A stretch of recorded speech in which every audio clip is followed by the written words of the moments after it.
kikino ekika ky'abantu eky'ebyewuunyo mu buwangwa bwabwe buli lwabaawo azaalibwa ate wabeera waafa basobole okubalansinga wakati w'okufa n'obulamu. Tosiguka emboozi enunyuvu. Ekika ky'abantu ekyogerwako kimanyiddwa nga Elimulo, wabula nga balina amannya agawerako okugeza osobola okubayita the His, Fulapawa oba Ladies. Abantu bano basangibwa mu ggwanga erya Kenya mu disitulikiti ya Marsabit ku njegweyegwe z'ennyanja emanyiddwa nga Turkana oba Lake Turkana ebuvanjuba.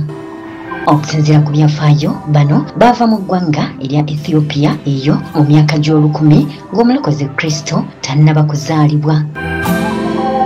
Nga tebannaba kujja wano ewaabwe mu Ethiopia baali balimi era nga balunzi, wabula bwe baatuuka ku nnyanja Turkana e Kenya ne bafuuka bavubi bayimiriddewo ku buvubi nga gwe mulimo gwabwe omukulu.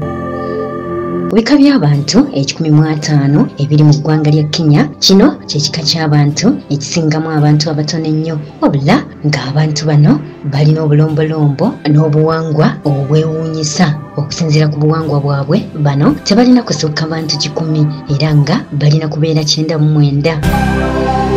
Singa ku bantu 99 kweyongerako abantu abasukka omuwendo guno okugeza ne babeera 10 n'okusoba, abamu ku bano baba balina okufa olwo nno ne basobola okukuuma omuwendo gwabwe nga bali 99 oba nga guli 99.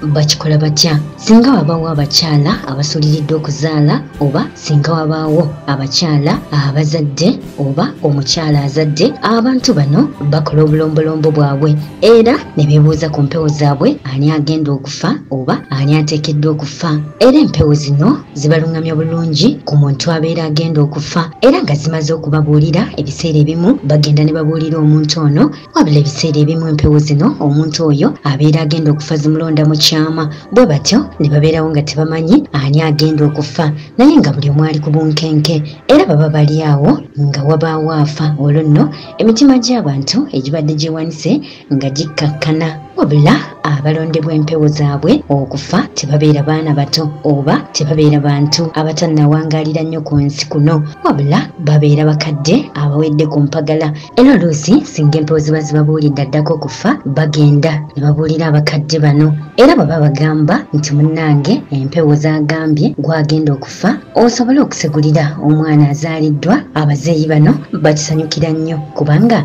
bassaamu nnyo ekitiibwa obuwangwa bwabwe mu ngeri yemu nga boolekera okwaniriza omwana agenda okuzaalibwa oba abeera azaaliddwa. Wabaawo obunkenke bungi nnyo ng'omuntu ne bwalwalako katono aba alowooza nti yagenda okufa okutuusa lwabaawo afa oba abafa, olwo nno emitima gy'abalala ne giryoka gikakkana. Wabula tekimanyiddwa bulungi oba baba balondeddwa okufa bafa kufa kwa butonde oba bafa ngeri ki, naye nga baba balina okufa era bafa. Ebiseera ebimu omuwendo gw'abantu bano gusobola oba mu 99 gamba ne gutuuka ku bantu 10 n'okusoba, okugeza ng'abakazi nga 7 bazadde omulundi gumu, wabula mu ssaawa 24 zokka kino kiba kimaze okutereezebwa ng'abalina okufa bafudde era ng'omuwendo gwabwe guzzeeyo mu butuufu bwago.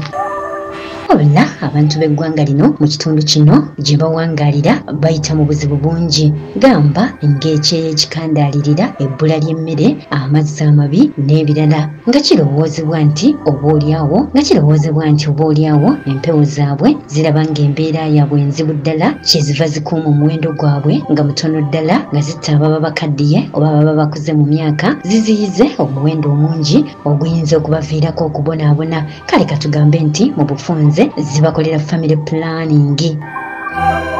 Abantu bano ba Elimulo ba mwoyo nnyo era nga boogerezeganya nnyo n'empewo zaabwe.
CBS FM.